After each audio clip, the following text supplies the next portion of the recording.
नमस्कार, आप देख रहे हैं केपी न्यूज 24/7। मैं अश्विनी आपके साथ। आइए एक नजर डालते हैं अब तक के मुख्य समाचारों पर। जिलाधिकारी गोविंद रेड्डी ने केपी न्यूज के संवाददाता असलम खान से बात करते हुए बीदर के किले में आयोजित होने वाले एयर शो के संबंध में बात की। केंद्र ने अपर भद्रा के लिए एक भी पैसा नहीं किया जारी, मुख्यमंत्री सिद्धरामैया ने यह बात कही। उदयनिधि स्टालिन के बाद अब डीएमके नेता ने सनातन धर्म को लेकर दिया विवादित बयान, बोले एचआईवी से हो सनातन धर्म की तुलना। महाराष्ट्र के ठाणे में बिस्तर से गिरी 160 किलो की महिला, उठाने के लिए दमकल विभाग को बुलाना पड़ा। पीएम मोदी ने लिखा ब्लॉग, कहा हमें G20 को दुनिया के अंतिम छोर तक ले जाना है, किसी को भी पीछे नहीं छोड़ना है। अंतरिक्ष से आई एक खुशखबरी, आदित्य L1 ने ली पहली सेल्फी, धरती और चांद की भी उतारी तस्वीर।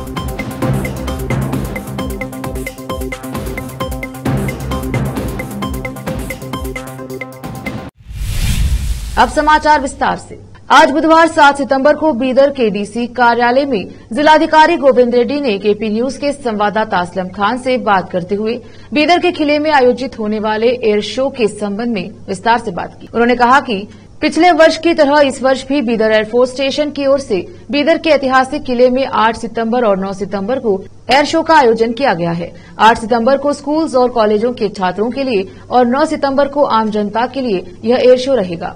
दोनों दिनों में यह एयर शो 4 बजे से शुरू होगा। असलम खान से बात करते हुए गोविंद रेड्डी ने यह भी स्पष्ट किया कि 8 सितंबर को अगर मौसम ठीक न हो या बारिश हो तो यह एयर शो 9 सितंबर को तो होगा ही होगा। जिलाधिकारी ने बीदर नगर के वासियों को इस एयर शो में भाग लेने और इस अद्भुत शो को देखकर इसका आनंद उठाने की अपील की। केपी न्यूज के संवाददाता असलम खान और कैमरामैन संतोष का कवरेज। बीदर फोर्ट के ऊपर सितंबर 8 और 9 दोनों तारीख को, दैट इज अप्रैल 8 शुक्रवार 4 बजे और सितंबर 9 शनिवार 4 बजे बीदर एयरफोर्स स्टेशन से एयर शो रहेगा। यदि 8 तारीख को कुछ बारिश हुआ या कुछ क्लाइमेट ठीक नहीं रहे तो 9 तारीख को तो होगा ही होगा, हमारा तो एयर शो रहेगा।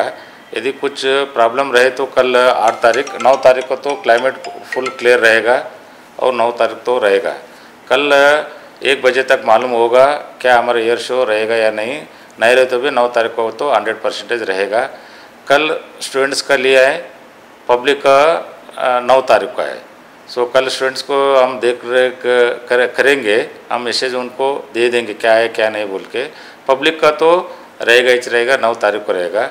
कल यदि कुछ प्रॉब्लम से वेदर से नहीं हुआ तो ये 8 तारीख वालों को भी हम 9 तारीख को आने के लिए हम मैसेज कन्वे करेंगे और एयर शो तो रहेगा ही रहेगा। सर पहले कहा जा रहा था कि किले से होगा, बीदर फोर्ट से होगा। हाँ, तो यहाँ बीदर फोर्ट से होगा या फिर बीदर एयरफोर्स स्टेशन से हो रहा है? नहीं, बीदर एयरफोर्स स्टेशन वाले करेंगे, पर वो एयर शो बीदर फोर्ट के ऊपर होगा, इसलिए सभी लोग स्टूडेंट्स और पब्लिक को बीदर फोर्ट को आना पड़ेगा। बीदर फोर्ट के ऊपर एयर शो रहेगा। अगर कल क्लाइमेट नहीं चेंज रहा तो सर नहीं होगा तो? यदि क्लाइमेट कुछ प्रॉब्लम हुआ तो 9 तारीख को तो फिर रहेगा। दो दिन है एयर शो रहेगा। जो है सर भारी संख्या में जो है लोग आए थे सर। पहले दिन स्टूडेंट्स 20,000 आए थे, नेक्स्ट डे सेकंड डे को पब्लिक 10,000 आए थे। This time we are expecting more than the last year. हम स्टूडेंट्स को और प्राइवेट गवर्नमेंट सभी स्कूल वालों को से बात किया है, we have told them to bring their students. वो अपने स्टूडेंट्स को लाएगा और air show it will get very good public response. मुख्यमंत्री सिद्धरामैया ने बुधवार को तुमकुर जिले के मधुगिरी में क्षीर भाग्य योजना के 10वें वर्ष समारोह के अवसर पर एक कार्यक्रम में गौ पूजा करने के बाद गाय को मूंगफली खिलाई। मंत्री जी परमेश्वर और KN राजन्ना नजर आ रहे हैं। मुख्यमंत्री सिद्धरामैया ने बुधवार को कहा कि केंद्र सरकार ने 2023-24 के बजट में अपर भद्रा परियोजना के लिए घोषित 5,300 करोड़ रुपए में से एक भी पैसा जारी नहीं किया है। सिद्धरामैया ने यहां क्षीर भाग्य के 10वें वर्ष समारोह को चिन्हित करने के लिए एक कार्यक्रम में एक सभा को संबोधित करते हुए कहा, केंद्र सरकार को ऊपरी भद्रा को राष्ट्रीय परियोजना के रूप में अधिसूचित करना चाहिए और परियोजना के लिए बजट में घोषित धनराशि जारी करनी चाहिए। केंद्र सरकार ने 2022 में अपर भद्रा परियोजना को राष्ट्रीय परियोजना का दर्जा दिया था, जिसका उद्देश्य सूखे केंद्रीय जिलों को सिंचाई और पीने का पानी उपलब्ध कराना है। सूखे से निपटने में राज्य सरकार की विफलता की आलोचना करते हुए भाजपा ने बुधवार को कहा कि कांग्रेस के मंत्री सत्ता के अंधे हैं और समस्याओं पर ध्यान देने के बजाय तानाशाहों की तरह व्यवहार कर रहे हैं। कथित तौर पर यह कहने के लिए कि मुआवजे में बढ़ोतरी के कारण किसानों की आत्महत्याएं बढ़ गई हैं। एपीएमसी और चीनी मंत्री शिवानंद पाटिल पर निशाना साधते हुए भाजपा उपाध्यक्ष बीवाई विजेंद्र ने संवेदनहीन बयान देने के लिए उनसे माफी की मांग की। विजेंद्र ने आगे बताया कि जहां कृषि मंत्री एन चलवरायस्वामी किसानों से फसल नहीं बोने के लिए कह रहे हैं, वहीं पाटिल अपने बयान से एक कदम आगे बढ़ गए हैं। कन्नड़ फिल्मों के अभिनेता हास्य अभिनेता चंद्रप्रभा के खिलाफ चिकमंगलुरु में एक एफआईआर दर्ज की गई है, क्योंकि उनकी कार ने एक मोटरसाइकिल सवार को टक्कर मार दी थी, जिससे वह गंभीर रूप से घायल हो गया। यह दुर्घटना चिकमंगलुरु बस स्टैंड के सामने वाली सड़क पर हुई। चिकमंगलुरु तालुके के नगेनहल्ली निवासी बाइक सवार मालतेश को सड़क पर फेंक दिया गया। उन्हें हासन के एक निजी अस्पताल में भर्ती कराया गया। घटना सीसीटीवी कैमरे में रिकॉर्ड हो गई है। पुलिस ने चंद्रप्रभा को बुलाया है। तमिलनाडु के मुख्यमंत्री एमके स्टालिन के बेटे और तमिलनाडु सरकार में खेल मंत्री उदयनिधि स्टालिन के बयान के बाद डीएमके सांसद ए राजा ने विवादित बयान दिया है। डीएमके एमपी ए राजा ने अपने बयान में सनातन धर्म की तुलना एचआईवी से की है। साथ ही केंद्रीय गृह मंत्री अमित शाह को बहस के लिए खुली चुनौती दी है। ए राजा ने सनातन धर्म विवाद पर टिप्पणी करते हुए कहा कि उदयनिधि ने जो भी बोला है वो काफी कम है। उन्होंने सिर्फ मलेरिया और डेंगू कहा है, लेकिन ये ऐसी बीमारी नहीं है जिन्हें समाज में घिनौना कहा जाता है। अगर आपको सनातन को परिभाषित करना ही है तो आप एचआईवी को देखिए। समाज के लिए सनातन ऐसा ही काम करता है। उन्होंने आगे कहा कि अगर प्रधानमंत्री बैठक बुलाएं और मुझे अनुमति दे तो मैं सभी कैबिनेट मंत्रियों को जवाब देने के लिए तैयार हूं। मैं समझाऊंगा कि सनातन धर्म कौन सा है, उसके बाद आप निर्णय करें। ए राजा ने आगे कहा कि पीएम को भी सनातन धर्म का पालन करना चाहिए और विदेशी दौरों पर नहीं जाना चाहिए। दिल्ली में 1 करोड़ लोगों को बुलाएं, शंकराचार्य को भी बिठाएं और अपने सभी हथियारों को छोड़ दें। रुकते हैं छोटे से ब्रेक के लिए, जल्द लौटेंगे ब्रेक के बाद।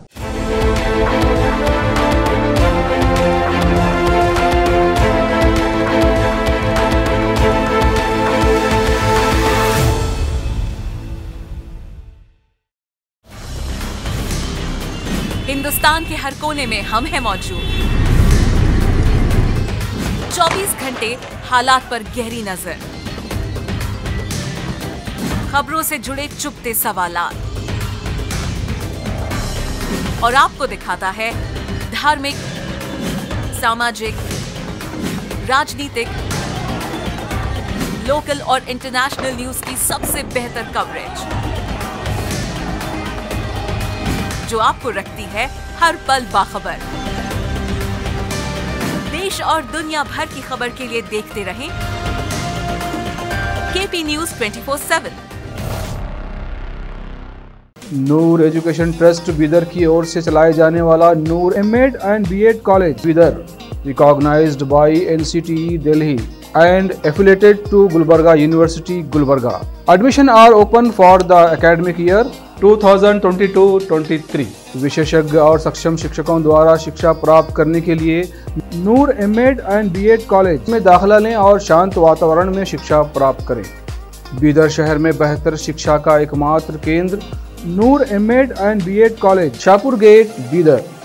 Phone numbers 9945283920, 8482221297। शहर बीदर में अनमोल ग्रुप ऑफ रेस्टोरेंट्स की ओर से रॉयल अनमोल फैमिली रेस्टोरेंट और अनमोल रेस्टोरेंट के जरिए लोगों को स्वादिष्ट खानों के जरिए बेहतरीन सेवाएं प्रदान करने के झंडे गड़ने के बाद अनमोल रेस्टोरेंट के मालिकों ने अब शहर बीदर के लोगों की सेवा के लिए कदम आगे बढ़ाते हुए अब शहर बीदर के सबसे व्यस्त इलाके में एक शानदार फंक्शन हॉल अनमोल पैलेस बनाया है। शहर के हैदराबाद रोड पर स्थित ये शानदार अनमोल पैलेस फंक्शन हॉल अपने बेहतरीन लोकेशन, बेहतरीन वातावरण और अपनी खूबसूरती के कारण सबके आकर्षण का केंद्र बन गया है। यहाँ पर खूबसूरत हॉल, दूल्हा दुल्हन के लिए खूबसूरत स्टेज, खुला और हवादार डाइनिंग हॉल उपलब्ध है और साथ ही यहाँ पर अलहदा वेस्ट सेक्शन और वीआईपी सेक्शन भी मौजूद है। अपने बच्चों की शादी, वलीमा और दूसरे फंक्शंस के लिए आज ही दौड़े चले आइए। याद रखिए, अपने सभी प्रकार के फंक्शंस को यादगार बनाने का केंद्र है प्रोप्रिएटर अब्दुल खालिद और मोहम्मद बशारत अहमद की शानदार पेशकश अनमोल पैलेस फंक्शन हॉल। यहां पर बुकिंग शुरू हो गई है।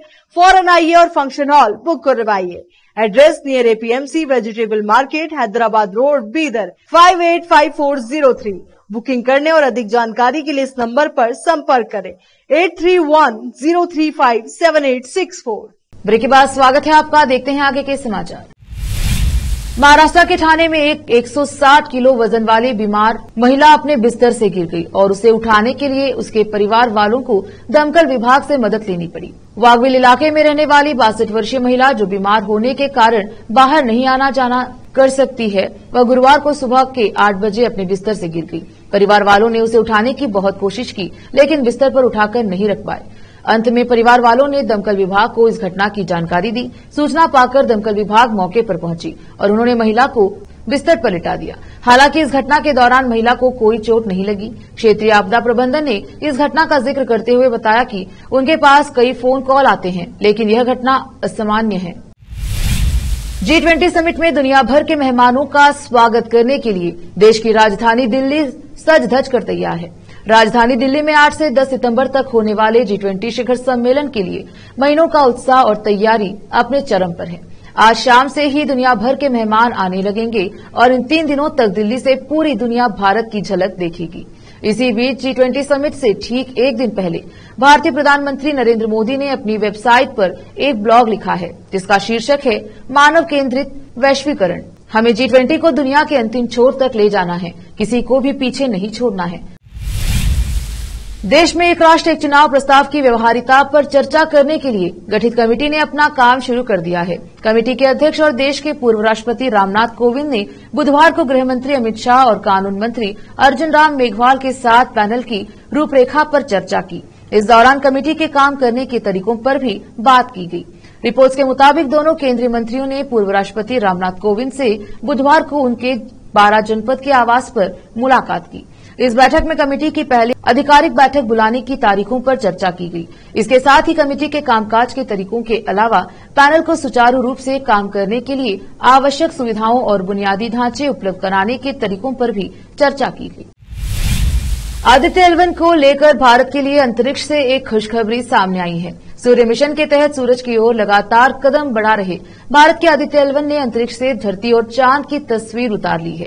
आदित्य L1 को लेकर बड़ा अपडेट देते हुए एजेंसी भारतीय अंतरिक्ष अनुसंधान संस्थान इसरो ने बताया कि आदित्य L1 ने अंतरिक्ष में अपनी पहली सेल्फी ली है। इतना ही नहीं, उसने दूर से ही धरती और चांद की भी तस्वीर उतारी है। इसरो ने बाकायदा एक वीडियो के जरिए आदित्य L1 के कारनामे को दिखाया है, जो सोशल मीडिया पर वायरल है।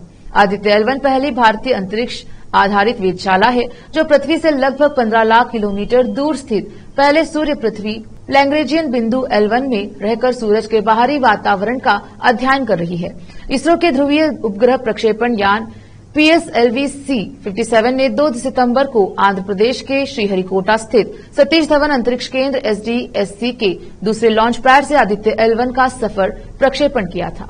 इस उपग्रह की कक्षा संबंधी पहली प्रक्रिया को 3 सितंबर को सफलतापूर्वक अंजाम दिया गया था। वक्त एक और छोटे से ब्रेक का, जल्द लौटेंगे ब्रेक के बाद।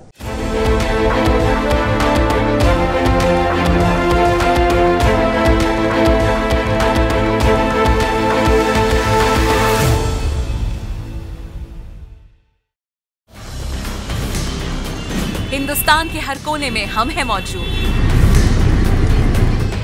24 घंटे हालात पर गहरी नजर, खबरों से जुड़े चुपते सवालात और आपको दिखाता है धार्मिक, सामाजिक, राजनीतिक, लोकल और इंटरनेशनल न्यूज की सबसे बेहतर कवरेज, जो आपको रखती है हर पल बाखबर। देश और दुनिया भर की खबर के लिए देखते रहें KP News 24/7। Noor education trust Bidar की ओर से चलाए जाने वाला Noor MEd and BEd college Bidar, recognized by NCTE Delhi and affiliated to Gulbarga University, Gulbarga. Admission are open for the academic year 2022-23 विशेषज्ञ और सक्षम शिक्षकों द्वारा शिक्षा प्राप्त करने के लिए नूर एमएड एंड बीएड कॉलेज में दाखिला लें और शांत वातावरण में शिक्षा प्राप्त करें। बीदर शहर में बेहतर शिक्षा का एकमात्र केंद्र Noor MEd and BEd college, Shahpur gate, Bidar. Phone numbers 9945283920, 8482221297। शहर बीदर में अनमोल ग्रुप ऑफ रेस्टोरेंट्स की ओर से रॉयल अनमोल फैमिली रेस्टोरेंट और अनमोल रेस्टोरेंट के जरिए लोगों को स्वादिष्ट खानों के जरिए बेहतरीन सेवाएं प्रदान करने के झंडे गड़ने के बाद अनमोल रेस्टोरेंट के मालिकों ने अब शहर बीदर के लोगों की सेवा के लिए कदम आगे बढ़ाते हुए अब शहर बीदर के सबसे व्यस्त इलाके में एक शानदार फंक्शन हॉल अनमोल पैलेस बनाया है। शहर के हैदराबाद रोड पर स्थित ये शानदार अनमोल पैलेस फंक्शन हॉल अपने बेहतरीन लोकेशन, बेहतरीन वातावरण और अपनी खूबसूरती के कारण सबके आकर्षण का केंद्र बन गया है। यहाँ पर खूबसूरत हॉल, दूल्हा दुल्हन के लिए खूबसूरत स्टेज, खुला और हवादार डाइनिंग हॉल उपलब्ध है और साथ ही यहाँ पर अलहदा वेस्ट सेक्शन और वीआईपी सेक्शन भी मौजूद है। अपने बच्चों की शादी, वलीमा और दूसरे फंक्शंस के लिए आज ही दौड़े चले आइए। याद रखिए, अपने सभी प्रकार के फंक्शंस को यादगार बनाने का केंद्र है प्रोप्रिएटर अब्दुल खालिद और मोहम्मद बशारत अहमद की शानदार पेशकश अनमोल पैलेस फंक्शन हॉल। यहाँ पर बुकिंग शुरू हो गई है, फौरन आइए और फंक्शन हॉल बुक करवाइए। Address near APMC vegetable market, Hyderabad road, Bidar 585403। Booking करने और अधिक जानकारी के लिए इस नंबर पर संपर्क करें 8310357864। ब्रेक के बाद स्वागत है आपका। देखते हैं अन्य समाचार। पश्चिम बंगाल के श्रमिकों को मनरेगा योजना के तहत मजदूरी से कथित तौर पर वंचित रखने के लिए तृणमूल कांग्रेस के सांसद डेरेक ओब्रायन ने दिल्ली में प्रदर्शन की अनुमति मांगी है। उन्होंने दिल्ली के डिप्टी कमिश्नर ऑफ पुलिस को 3 चिट्ठी लिखकर 2 और 3 अक्टूबर को कृषि भवन और केंद्रीय मंत्री गिरिराज सिंह के आवास के बाहर प्रदर्शन की अनुमति मांगी है। उनका दावा है कि केंद्र सरकार ने मनरेगा के तहत पश्चिम बंगाल के श्रमिकों को मजदूरी देने से इनकार किया है। डेरेक ओब्रायन ने अपने पत्र में लिखा, 31 अगस्त को भेजे गए पत्र के संदर्भ में मेरा आग्रह है कि ऑल इंडिया तृणमूल कांग्रेस को 2 और 3 अक्टूबर को 27 लोधी एस्टेट में ग्रामीण विकास और पंचायती राज के मंत्री श्री गिरिराज सिंह के आवास पर धरना करने की अनुमति दे। धरने में पश्चिम बंगाल के वे श्रमिक भी शामिल होंगे जिन्हें मनरेगा के तहत मजदूरी देने से इनकार किया गया है। डेरेक ओब्रायन ने कहा कि उनके इस आग्रह पर अभी तक कोई प्रतिक्रिया नहीं आई है। जल्द से जल्द इस पर अपडेट दिया जाए। इसके अलावा कृषि भवन और जंतर मंतर पर प्रदर्शन के लिए भी उन्होंने अनुमति मांगी है। तमिलनाडु के मुख्यमंत्री एमके स्टालिन के बेटे और डीएमके नेता उदयनिधि स्टालिन की कथित सनातन धर्म विरोधी टिप्पणी को लेकर कांग्रेस ने कहा कि वो इससे सहमत नहीं है। कांग्रेस की ओर से प्रेस कॉन्फ्रेंस करते हुए प्रवक्ता पवन खेड़ा ने गुरुवार 7 सितंबर को कहा कि हमारी पार्टी ऐसी टिप्पणियों का समर्थन नहीं करती। उन्होंने कहा, हम सभी धर्मों को साथ लेकर चलते हैं, किसी धर्म को कमतर नहीं करना चाहिए, संविधान भी इसकी इजाजत नहीं देता है। कांग्रेस सर्वधर्म संभाव में विश्वास करती है। खेड़ा ने यह भी कहा कि इंडिया गठबंधन के सभी दल सभी धर्मों का सम्मान करते हैं। दरअसल 28 दलों वाले विपक्षी गठबंधन इंडिया का हिस्सा कांग्रेस और डीएमके हैं। ये लोग बीजेपी के खिलाफ 2024 के लोकसभा चुनाव को लेकर एकजुट हुए हैं। तमिलनाडु सरकार में मंत्री उदयनिधि स्टालिन सनातन धर्म को खत्म करने का आह्वान करते हुए उन्होंने कहा था, इससे समाज में समानता और विभाजन बढ़ा। उन्होंने इसकी तुलना मलेरिया और डेंगू जैसी बीमारियों से की थी। आखिर में फिर एक बार देखते हैं मुख्य समाचार। जिलाधिकारी गोविंद रेड्डी ने केपी न्यूज के संवाददाता असलम खान से बात करते हुए बीदर के किले में आयोजित होने वाले एयर शो के संबंध में बात की। केंद्र ने अपर भद्रा के लिए एक भी पैसा नहीं किया जारी, मुख्यमंत्री सिद्धरामैया ने यह बात कही। उदयनिधि स्टालिन के बाद अब डीएमके नेता ने सनातन धर्म को लेकर दिया विवादित बयान, बोले एचआईवी से हो सनातन धर्म की तुलना। महाराष्ट्र के ठाणे में बिस्तर से गिरी 160 किलो की महिला, उठाने के लिए दमकल विभाग को बुलाना पड़ा। पीएम मोदी ने लिखा ब्लॉग, कहा हमें G20 को दुनिया के अंतिम छोर तक ले जाना है, किसी को भी पीछे नहीं छोड़ना है। अंतरिक्ष से आई एक खुशखबरी, आदित्य एल1 ने ली पहली सेल्फी, धरती और चांद की भी उतारी तस्वीर।